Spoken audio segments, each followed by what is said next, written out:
semakin itu anak akan nggak takut sama kita. Itu problem penting. Saya punya ponakan, itu kalau emaknya marah waktu dia kecil dulu, maghrib ke rumah, dia tetap aja di luar. Tapi begitu datang mobil saya, cus, dia pontang-panting lari. Kenapa? Saya nggak pernah marah. Dia cuma bilang, nanti Umi marah loh. Saya cuma bantu aja, dek, lari, iya Mi pulang. Saya nggak ada nyuruh, karena saya nggak pernah marah. Jadi dosisnya itu lebih aman. Ini ibu kebanyakan minum antibiotik sehingga nggak sembuh-sembuh gitu loh. Jadi ibu, maaf ya, ibu bener kan ya? Ini kalau ada yang jantungnya nggak aman, aman kan ya?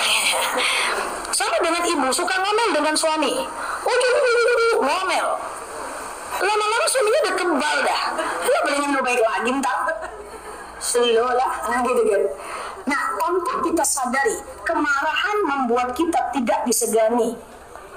Coba kalau jarang marah, di hadapan mahasiswa, di hadapan anak sekolah, di hadapan guru-guru, di hadapan karyawan, sekali ngucap yang sedikit aja, oh maaf bu, dia udah tahu kita marah, nggak perlu marah-marah, dosisnya masih aman. Nah sebenarnya kenapa anak ketika ibu ngomel, dia tetap aja main HP, terlalu sering dilakukan kemarahan itu, sehingga dia kebal. Yang terjadi kayak tadi ini belum solusi ya, solusinya besok pagi nih. Oh enggak ya, salah ya. Sehingga dia kebal, main aja dia. Kamu nih main HP ya, nggak mendengar telinga tuh mama panggil-panggil. Slow lah mama kata dia, santai lah mama kata dia. Nah ya akhirnya yang terjadi itu. Maka gimana caranya? Caranya adalah kasih reward and punishment. Ibu kasih hukuman dan kasih reward. Bu, jangan ibu diatur anak yang jangan ibu diatur anak, ibu yang ngatur anak. Kasih reward dan punishment. Kalau kamu main handphone juga, semua guru nyaranin gitu kok bu. Semua, bukan cuma saya. Kalau mau main handphone juga jam segini sampai jam segini. Kalau mau main handphone, syaratnya kalau mak panggil datang. Kalau mau main handphone, syaratnya kamu belajar di jam segini. Ibu yang ngasih aturan. Selagi kita cuma bisa marah-marah, anak nggak ngerti. Ketika kita marah, ini lebih ngeri lagi nih. Kalau ketika kita marah, itu adrenalin orang yang kita marahin nggak stabil, sehingga dia nggak ngerti informasinya. Dia cuma dapat sakit hatinya saja. Itulah kalau ibu marah dengan anak, yang anak dapat tuh cuma sakit hatinya, dia nggak ngerti informasinya. Maka jawabannya adalah atur waktu, ketemu dengan anak, ketemu dengan suami, bilang gimana nih, kita jauh nak, kamu main handphone terus, gimana caranya? Kasih reward and punishment. Memang kalau dia main handphone di waktu yang tidak ditentukan, ambil handphonenya. Kalau dalam hati ibu sekarang, ustazah kan nggak gampang, nanti dia melawan, ya berarti kita nggak bisa lakukan. Harus bisa buat peraturan di rumah, bayarnya handphone jam berapa sampai jam berapa. Kalau melanggar nanti jajan dikurangi, kalau melanggar nanti handphonenya diambil. Kan itu anak ibu. Kan harusnya paling gampang ngambil handphonenya, menahan sebentar sampai dia akhirnya taat kepada aturan kita yang kita buat bersama. Rumah itu organisasi di luar patuh, kok dalam rumah kita nggak patuh, ya kan? Nah problemnya adalah ibu marah-marah sehingga anak menjadi kebal, dia nggak ngerti informasinya, dia cuma dapat sakit hatinya saja. Nah, ambil waktu buat kesepakatan, langgar ambil handphone, nggak dilanggar kasih reward, gitu. Harus tegas. Kalau nggak, komunikasi menjadi gambling, sehingga akhirnya ibunya marah-marah, anak sibuk dengan dunianya, bapaknya cuek, kakaknya sibuk dengan dunianya, rumah tangga menjadi babak-belur, sulit melahirkan generasi yang baik. Begitu ya bu? Oke, caranya minta maaf aja dulu, atur waktu. Nah, maaf ya mama marah-marah, tapi cari waktu di mana ibu bisa tenang ngomong sama anak, biar yang dia dapat bukan sakit hati, yang dia ngerti cuman informasi. Semua gitu ya, ini ibu, ini bapak. Ibu marah-marah, bapak marah-marah lagi. Ibu marah-marah, bapak. Kenapa? Karena nggak ketemu. Karena saat kita marah itu adrenalin nggak siap menerima informasi. Ya, maka dalam Islam jangan marah, jangan marah, jangan marah. Tapi ini tidak baik-baik semuanya. Tapi udah ratusan ribu putus dari pagi ya. Silakan Bu, nomor 2. Baik. Pertanyaan berikutnya tak jauh-jauh dari marah-marah tadi juga Ustaz. Oke. Ini lanjutannya. Pertanyaan kedua, solusi selain dari senyum, apalagi kiat-kiat kita Ustazah untuk menyambungkan saraf-saraf yang banyak putus tadi. Ya, oke. Saran dari saya, yang pertama, putus jangan tambah lagi. Nanti ibu kejar nyambung putus lagi. Ini wajah-wajah nggak yakin sih ini ya. Alah, putusnya jangan disambung lagi. Nanti ambil kertas, ambil pena, tempel di kulkas. Tuh, kalau marah checklist. Hitung 27.000. Nah, marah checklist, hitung 27.000. Yang pertama adalah tahan dulu marahnya.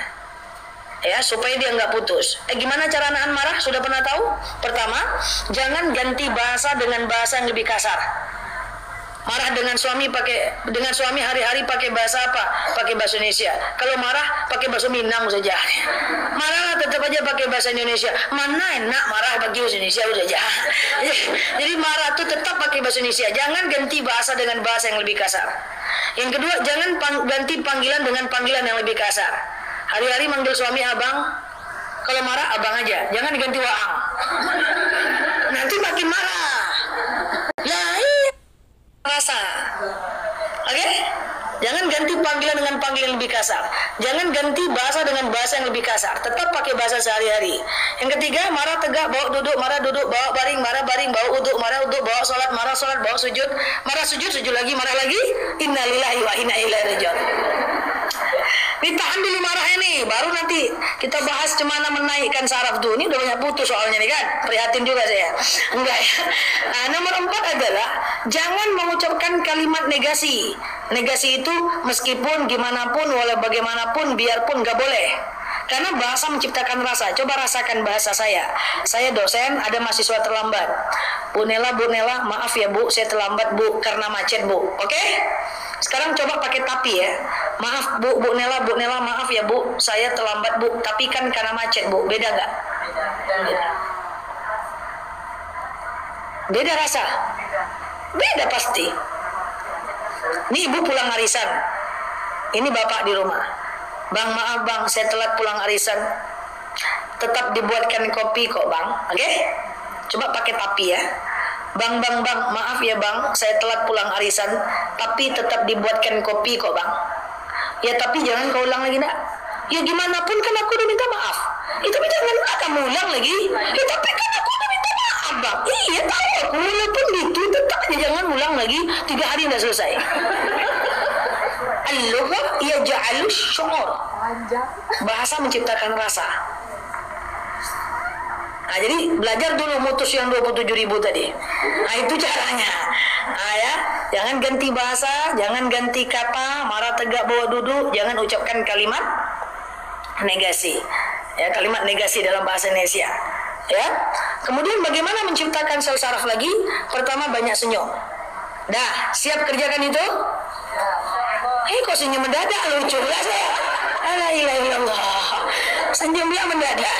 Ngadangin gak ada wajah senyum ya. Senyum itu menular Bu ya. Senyum itu menghidupkan kembali sel saraf kita. Jangan merengok-rengok terus. Yang kedua adalah memuji orang lain. Iya Allah, Masya Allah cantik ibu nih ya. Tapi jujur ya. Jangan retorika aja. Ya, langsing sekarang, jangan gitu. Ya, muji orang, spill kebaikan orang, sebutkan kebaikan orang. Itu saraf kita naik loh. Ya Allah. Sebaliknya kalau sebut jeleknya orang, saraf putus lagi. Ya Allah, sudahlah di rumah marah-marah, di luar menjelek-jelekkan orang. Ibu itu penggosip tuh. Ibu tuh nikahnya 4 kali loh. Itu sejak nikah kok beli kulkas 6 pintu tuh. Itu tuh korupsi tuh. Itu tuh tukang gibah loh. Semua orang salah di mata dia.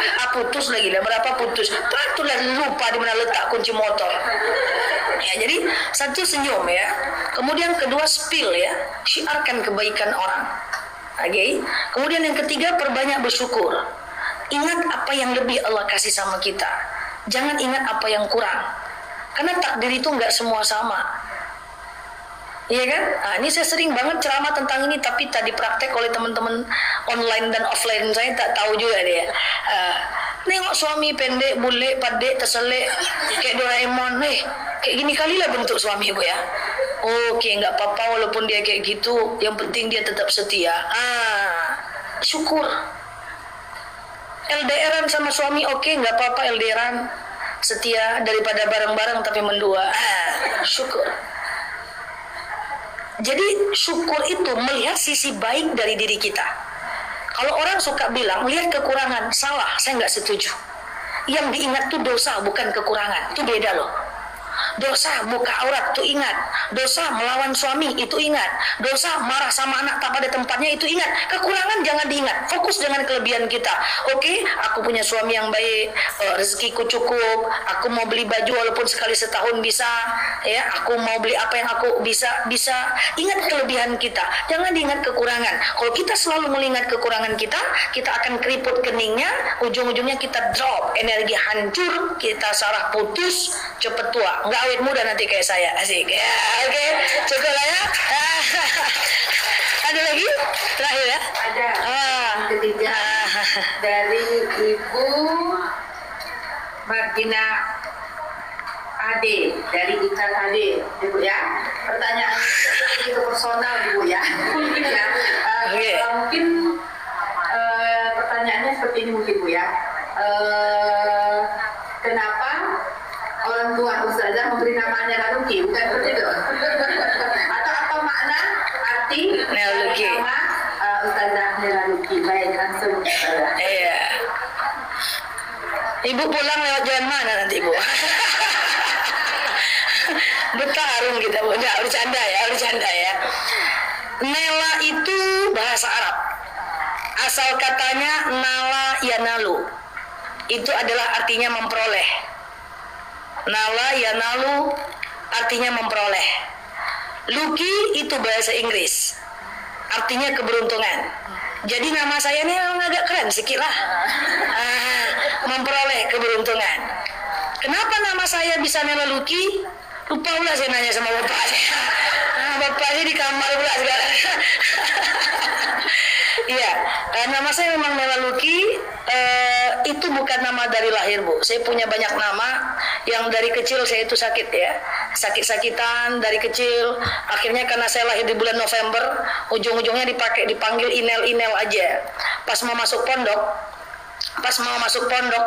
rupanya pas masuk TK, itu ditanyalah nama saya oleh kepaman saya. Waktu itu bapak saya sakit-sakitan, paman saya lah yang memasukkan saya TK. Siapa namanya?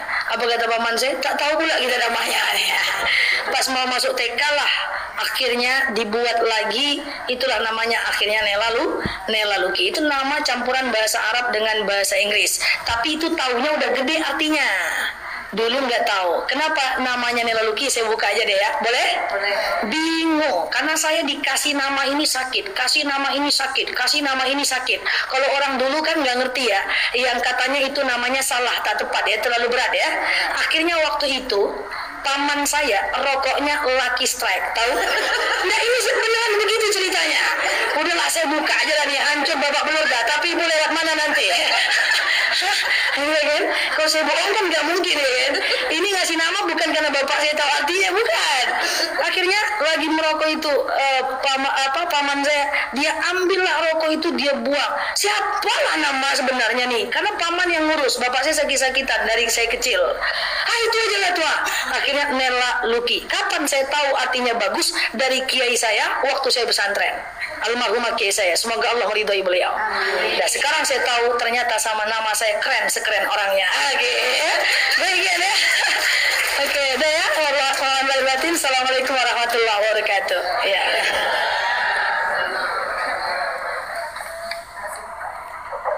Oh masih ada lagi? Ya Ustazah. Mende. Memang sangat-sangat Masih ada lagi. bermutu materi-materi yang disampaikan oleh Ustazah, sehingga setelah kami dengar-dengar dari panitia masih ada banyak pertanyaan Ustazah. Kita buka 3 pertanyaan lagi untuk sesi berikutnya ya. 1, 2, ayo 1 lagi kita. Oke, 3 ya, baik.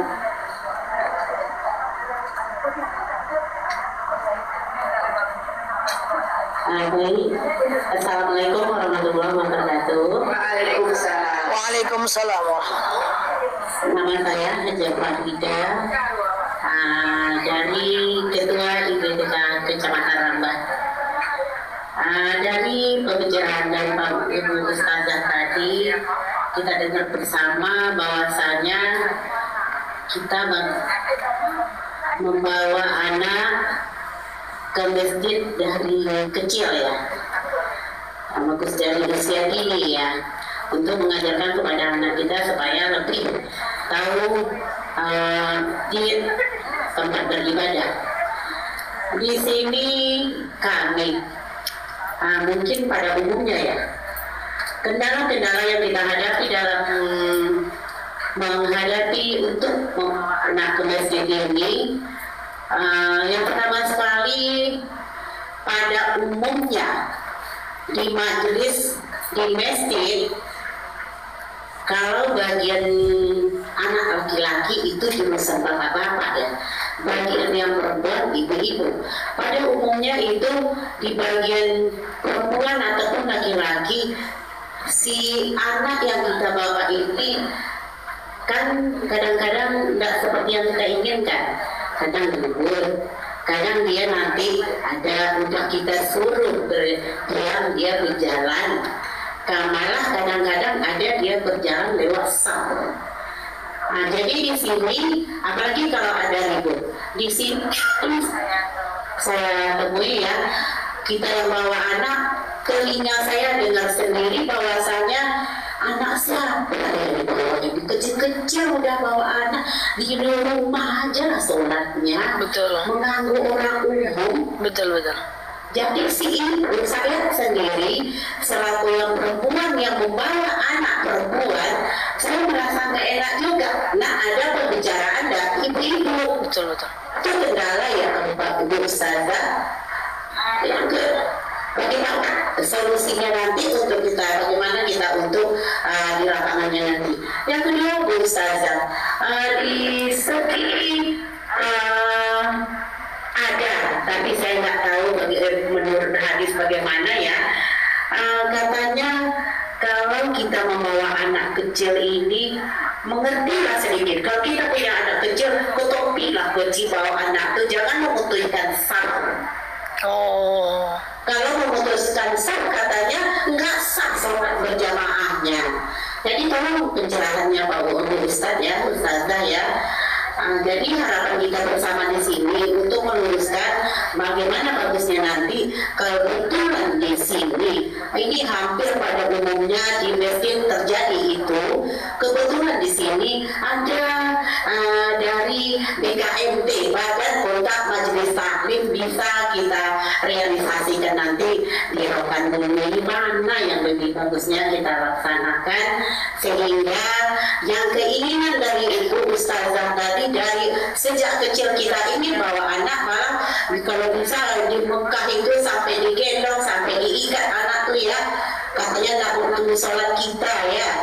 Jadi tolong penjelasannya bagaimana supaya kita lebih memahami dan mengerti. Mungkin itu yang dapat saya sampaikan. Terima kasih. Assalamualaikum warahmatullahi wabarakatuh.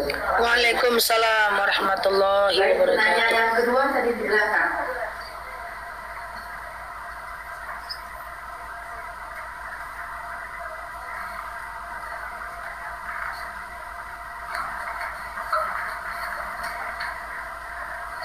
Bismillahirrahmanirrahim. Assalamualaikum warahmatullahi wabarakatuh. Waalaikumsalam warahmatullahi wabarakatuh. Nama saya Haja Nurlen, saya dari BKMT Kabupaten Rokan Hulu. Hadiah Ustazah Nila yang sangat saya banggakan. Saya ingin menanyakan Ustadz hal masalah Ustazah, masalah perempuan.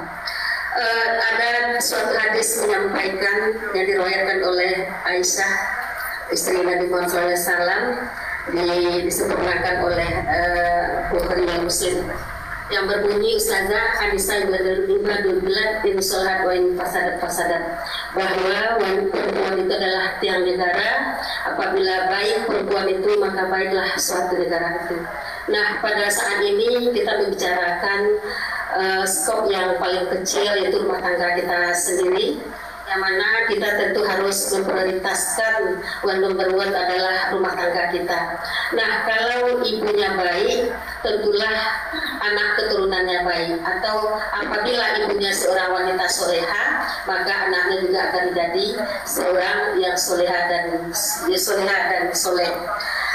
Pertanyaan terus Pak, kata pepatah, buah itu tidak jauh jatuhnya dari pohonnya. Nah, kita melihat Ustazah, orang tuanya baik, bapaknya baik, tapi kadang-kadang anaknya melenceng dari garis keturunan itu tadi Ustazah, tidak menjadi sebaik bapak dan sebaik ibunya. Nah, kenapa persoalan ini bisa terjadi? Apakah ini karena merupakan takdir dari Allah harus diterima oleh kedua orang tuanya Ustazah? Demikian saja. Assalamualaikum warahmatullahi wabarakatuh. Waalaikumsalam warahmatullahi wabarakatuh. Baik, ini pertanyaan terakhir untuk sesi tanya jawab kita. Silakan Ibu. Ada tadi sebelah.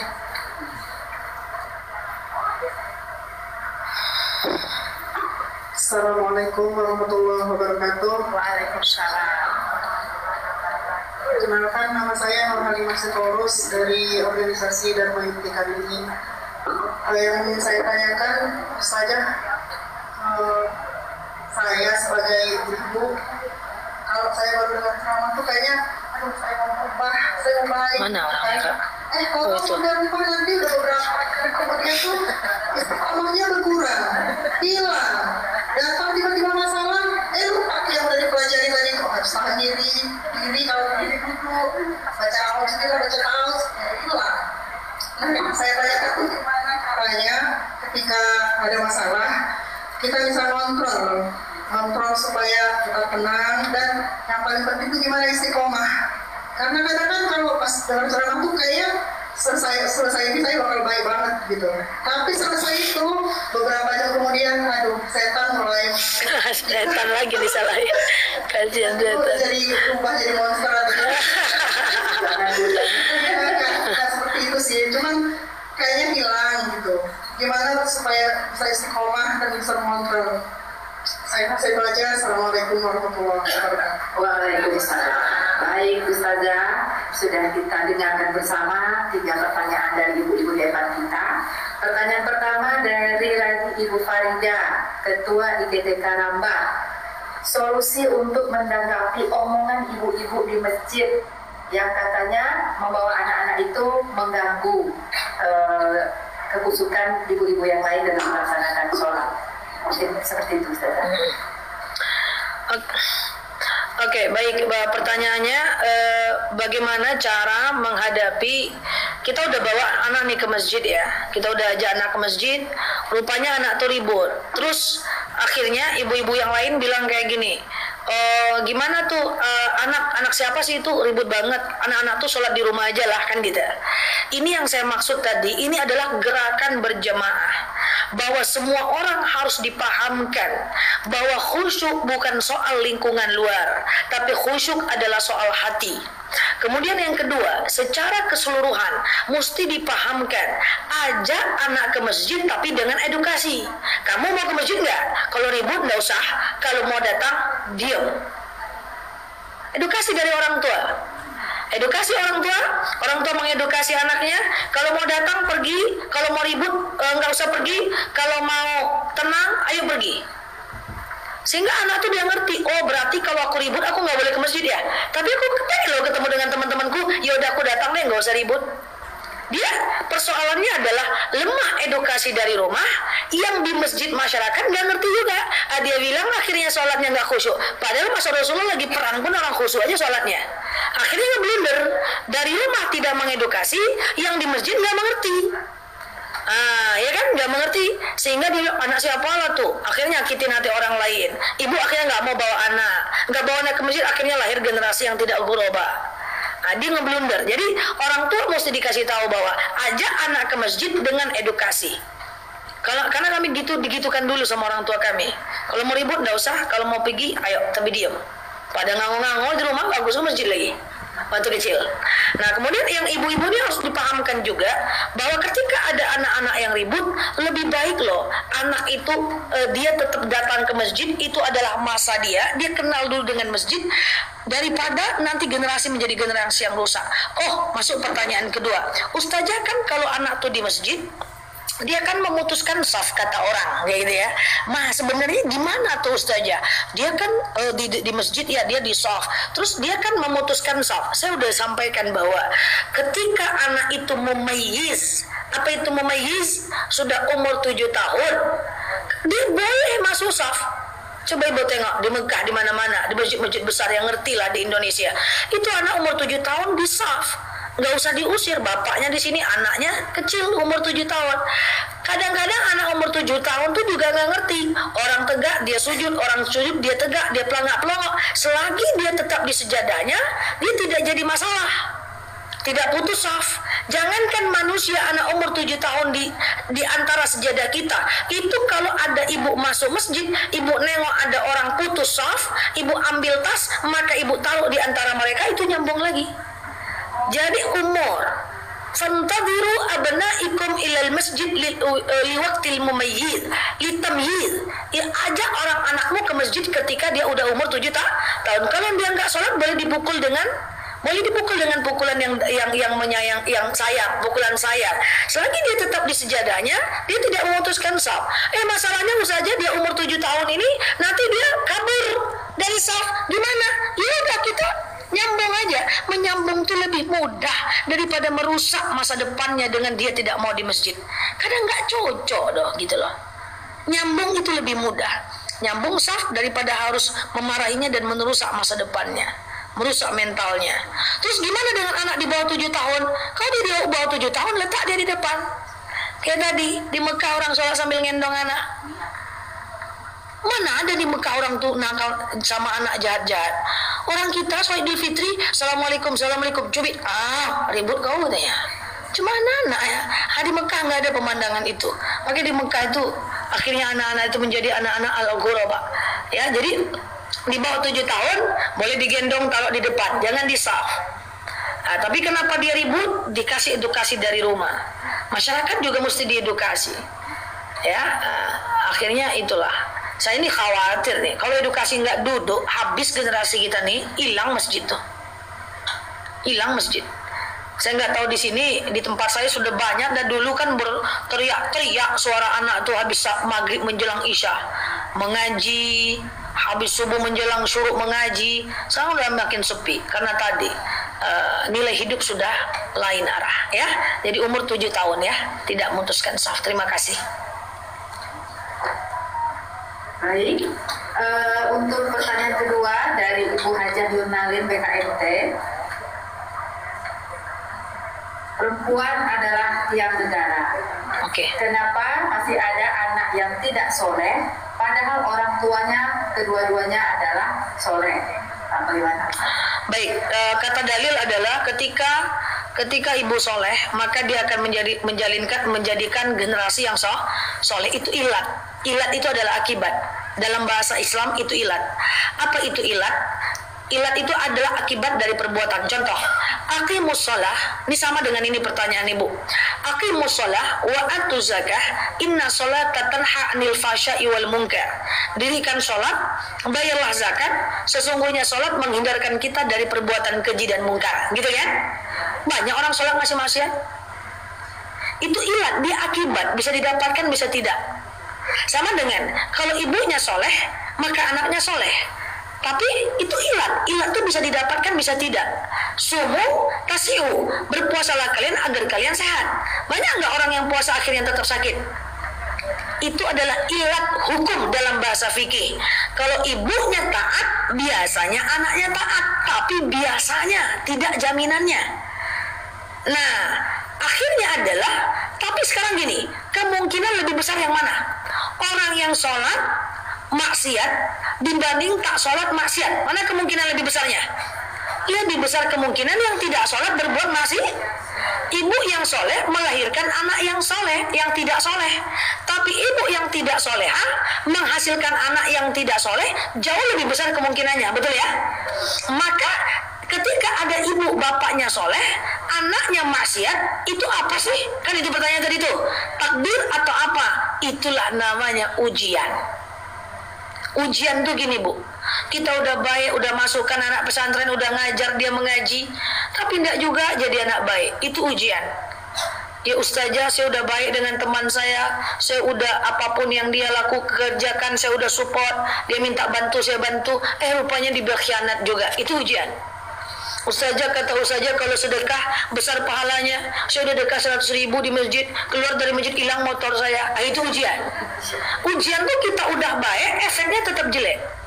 Tapi ingat, tidak ada rumah tangga yang sempurna, tidak ada. Coba, Nabi Nuh dan Nabi Lut, anak istrinya masuk neraka. Fir'aun, istrinya masuk surga. Nabi saja tidak bisa menolong anaknya masuk surga, apalagi kita. Tidak ada rumah tangga itu yang sempurna. Ada yang suami istri soleh, soleha, anaknya maksiat. Ada? Suami istri soleh, soleha, kaya raya, tak punya anak. Ada? Suami istri cantik, ganteng, soleh, soleha, kaya raya, anak cantik, ganteng, soleha, soleha, kaya raya, mertua bikin sakit hati. Ada? Suami istri cantik, ganteng, soleh, soleha, kaya raya, anak cantik, ganteng, soleh, soleha, kaya raya, mertua baik, tetangga bikin sakit hati. Ada? Tidak ada rumah tangga itu yang sempurna. Ada yang suaminya taat, istrinya maksiat. Ada? Ada yang istri rajin pengajian, rajin muslimat, rajin majlis taklim, rajin berzanji, rajin ratibul hadat, rajin salawatan, suaminya tidak sholat. Ada? Sholat lah bang, iya ya. Sholat lah bang, iya ya. Sholat lah bang. Dosa atau masing-masing yang ribut aja mah tadi ya. Ada. Ujian tuh ada aja. Itu bukan takdir. Itu adalah ujian. Tapi ingat, kalau kita dalam posisi seperti ini, kita taat anak maksiat, kita taat suami maksiat, ibu harus berbaik sangka kepada Allah. People change. Manusia bisa berubah. Bisa jadi suatu ketika anak itu lebih taat dibanding kita. Maka pesan saya, la tay'asu min ruhillah, innahu la yay'asu min ruhillah illal qaumil kafirin. Jangan putus asa dalam rahmat Allah. Yang putus asa itu cuma orang kafir saja. Atau orang-orang yang di luar Islam. Itu dalam bahasa Islam ya, bukan berarti kita mendiskreditkan agama lain. Nah, yang pengen saya sampaikan, jangan putus asa. Kalau kayak gini anak akan masuk surga aku dong. Jangan putus asa. Tetap ajarkan, tetap ajak kepada kebaikan. Enggak sekarang, entah pas kita meninggal dia jadi anak soleh. Doanya mustajab bagi kita. Masya Allah. Bisa jadi? Bisa jadi. Terima kasih. Masya Allah. Pertanyaan terakhir ya ibu-ibu, dari Ibu Nur Halimah, perwakilan Adiaksa dan Makarim. Bagaimana cara kita mengontrol diri agar tetap istiqomah, Ustazah? Oh, agar tetap istiqomah. Kadang-kadang saja pas saya pengajian tuh rasanya mau tobat kali saja. Rasanya saya mau jadi ahli masjid saja. Kerudung saya sampai ke betis saja. Rasanya saya mau jadi ustazah juga lah. Rasanya mau saya baik-baik lagi, tobatlah saya. Tapi nyampe rumah lupa kaji ustazah. Lupa. Ya, jadi intinya, jadi kenapa kita lupa kajian? Karena itu adalah memori. Saya sampaikan teknisnya. Makanya file itu diperbaiki. Pentiumnya dinaikkan. Enggak bercanda ya Bu ya. Ya nanti bagaimana itu? Terus gimana caranya biar istiqomah? Saya punya pesan satu, ini penting. Pesan saya ini Ibu tidak dapatkan di mana-mana. Saya garansi kalau ini Ibu lakukan, insya Allah Ibu akan lebih mengingat ceramah ustadznya, lebih mengingat isi seminarnya, lebih bisa diamalkan. Caranya adalah kurangi banyak informasi yang masuk ke otak. Dimasukkan ke otak nih informasi yang penting-penting aja. Masalahnya pulang dari pengajian, ketemu di simpang, nengok kawan bermasalah, ibu omongin, nengok ini ikut panitianya gitu ya, ikut gitu kali ya, ikut lelet kali mulai acaranya ya, iya kok gitu kali dia ya. Cerita lagi tentang apapun, ketemu apa, informasi terlalu banyak, informasi yang tadi ketutup ke bawah folder, paham? Tengok pamflet, tengok spanduk, tengok semua, tengok stalking TikTok, tengok orang berjoget, apa ada lupa semua ceramah Ustaz. Jadi informasi terlalu banyak yang masuk. Akhirnya nggak bisa, susah memfilter mana informasi baik, mana yang tidak baik. Saya adalah orang yang paling kental dengan informasi yang masuk ke otak saya. Kalau nggak penting memang nggak saya masukkan. Itu tergambar dalam semua kehidupan saya. Rumah saya polos banget, nggak banyak informasi, nggak ada lukisan-lukisan, nggak ada gambar-gambar, nggak ada warna-warni. Kenapa? Setiap yang dilihat itu akan masuk ke dalam otak. Kalau terlalu riuh dia, maka otak akan hilang foldernya. Dia menjadi tidak lagi berfungsi dengan baik. Nggak semua spanduk saya tengok. Kenapa? Karena terlalu banyak informasi akan merusak memori. Nggak semua orang, omongan orang saya dengar. Kenapa? Terlalu banyak informasi akan merusak memori. Jaga otak, filter supaya nyampe di rumah tetap ingat muka ustazahnya. Oh, kok nggak nyambung ya? Tetap ingat kajian ustazahnya. Itu semua kita begitu. Biasanya kita nggak ingat ceramah ustadz, kata-kata dosen, kata-kata guru, terlalu banyak informasi yang masuk. Belum lagi omongan orang tentang kita, belum lagi orang mengecewakan kita, belum lagi suami yang pulang kok biasa jam 6 jadi jam 8, sehingga memori kita susah untuk mengingatnya, ya, untuk mengingat informasi. Jadi kalau ibu, ada orang menyampaikan informasi dengan ibu, jangan ibu tanya kalau nggak penting. Bu, kemarin ada orang nyeritain ibu loh. Oh, gitu aja. Jangan ibu tanya, apa katanya.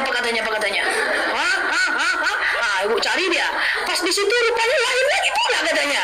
Udah aku yang ngomong loh, dia tuh pergi pula ke situ. Apa? Udah aku loh, orang tua pergi pula ke situ. Banyak yang masuk, nggak penting juga kita tahu orang-orang ngomong apa tentang kita, nggak terlalu penting. Salah, perbaiki. Benar, pertahankan. Udah gitu aja. Jadi jangan responsif terhadap semua hal, terhadap bacaan, buku, semua difilter, ya, kira-kira yang bermanfaat masuk, ya, omongan orang, kata orang, jangan semua dimasukin, masuk semua, udah hilang foldernya. Belajar juga hati-hati. Maaf, kita semua ada guru, ada dosen, ada pejabat, ada pemimpin. Belajar tuh yang benar. Kalau hari ini kita belajar, misalnya nih, quantum learning, sebulan tuh quantum learning aja terus. Kalau hari ini kita belajar teknik organisasi terus. Jangan sebentar baca buku teknik organisasi, sebentar baca buku agama, sebentar baca buku learning, sebentar baca buku quantum thinking, sebentar baca buku tentang hidup hemat pangkal kaya. Wah, udah. Akhirnya, pernah nggak ibu ngelihat orang ngomong, di awal dia ngomong tentang sedekah, tengah dia ngomong wanita soleha, ujungnya dia ngomong alam barzah. Nggak jelas hulur mudiknya. Pernah ya? Itu bukan karena nggak pinter, justru terlalu pinter, informasi terlalu banyak, tak sesusun foldernya sehingga nggak sistematis bicaranya. Nah, belajar tuh diatur, semua buku dilahap. Kita juga nggak masuk surga karena banyak baca buku kok. Kita masuk surga karena banyak amal. Ya selo-selo aja lah, ya saya aja lah. Oke? Spanduk jangan semua dibaca, kecuali spanduk yang kita dukung aja. Oke, canda ya. Oke. Ya, kemudian terakhir sebagai penutup, Islam itu kita itu iman al-iman yazid wa yanqus. Iman itu kadang naik, kadang turun, up and down. Waktu dia up, pertahankan. Waktu dia down, paksakan. Sesimpel itu aja. Up and down. Itu bahasa kampung saya.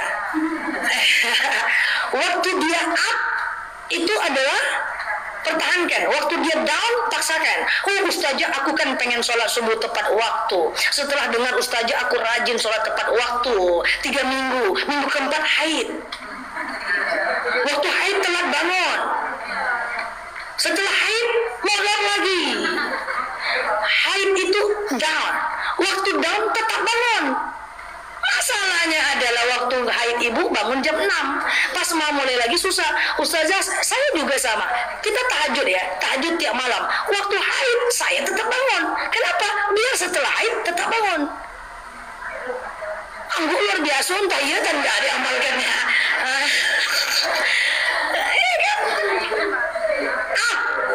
Iya, kalau haid bangun aja. Entah kita haid tuh bangun, entah kita zikir, entah kita olahraga, tetap bangun.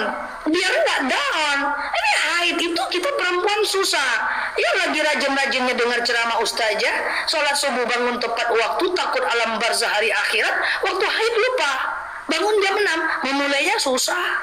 Bolak-balik lah iman tuh, jungkir balik lah. Memulainya Ustazah Nela udah pulang lah ke Pekanbaru.